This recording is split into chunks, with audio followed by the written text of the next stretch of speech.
truth telling is really important for history, and Australia still hasn't come to terms with its Aboriginal history.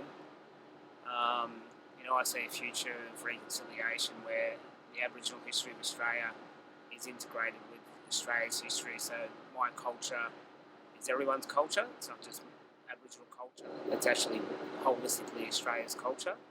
Yeah, it's important to note that through the native title space, it doesn't really give you a right. It's more of a recognition, and Australia is really good at recognising Aboriginal people, but not necessarily give them rights. And there's a big gap there. So we're happy to raise a flag and fly a flag or give a welcome at the start, but what does it really mean? Where's the substance to it? And so we're fighting for Indigenous rights, not necessarily Indigenous recognition, because recognition doesn't necessarily, it doesn't pay the bills. It's good. Rights are what Aboriginal people and Indigenous people are looking for, and it's definitely what Eastern Maar people are looking for. Native title was formed in 1992 as part of the landmark Mambo decision. That was a decision which took over 10 years, went through all levels of court, and within the High Court in 1992, Native Title, or the Native Title Act, was formed.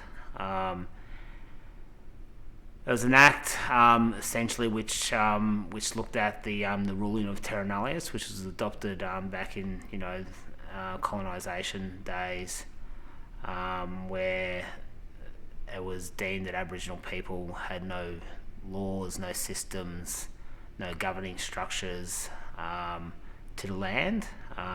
It was a terra nullius, it was a wasteland, and the natives had no systems. So we fast forward 200 years from 1788 into 1992, that ruling actually overturned that. So it was a pretty significant landmark event for Aboriginal people throughout Aboriginal and Torres Strait Islander people. So since 1992, different groups throughout Australia have started talking about their native title rights, and taking that process through the federal court. And that leads us up to 2018 now, and the Eastern Maar people as a collective have been having this conversation since then, and we're coming to the stage now where we're in the federal court and also negotiating with the state of Victoria under the Traditional Owner Settlement Act, which is the state act to complement the Commonwealth Act of Native Title. There's a number of significant differences between the Traditional Owner Settlement Act and the Native Title Act, and one of those is the continuous connection. Through Native Title, you have to prove continuous unbroken connection, whether it be physical or spiritual. And for communities that have been devastated and clans that have been devastated through colonisation and extermination of Aboriginal people, it's extremely hard to do, and sometimes in some instances it's impossible to do. And there's a landmark case back in the 90s for the Yorta people, and there was a famous quote from the federal court which they spoke about the tides of history washing away your native title rights. So places like Victoria, Tasmania and other parts throughout Australia where people have moved off their land, they have negative determinations of native title where they haven't had that physical or spiritual connection because they've been taken off their land. Eastern Maar has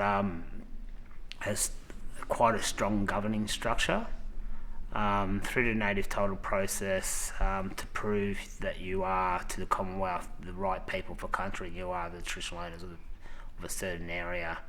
There's a lot of research that goes into that and sometimes can carry on for decades. And our governing structure reflects, through that process you learn a lot about your people and a lot about country and a lot about history. And we identified that in the modern day of the Eastern Maar people, there's 12 family groups which represent the contemporary community of the Eastern Maar people, and each of those families have a seat on our council or our board, and they make decisions for the corporation. when some people think about the opportunity for EMAC, sometimes they think it's just on EMAC territory. We're trying to broaden that conversation to say there's a national picture and an international picture, and even travelling to the UN earlier this year and speaking about the rights for Indigenous people across the world. That's a topic of interest of how Indigenous people as a collective actually play in the international space, in the international economy. What we do know is that Indigenous people across the globe are being shut out of accessing their own resources on their own land and in their own country. So that's not a thing that's happening just within Australia. It's happening across the globe. And so we were lucky enough to have conversation of talking to some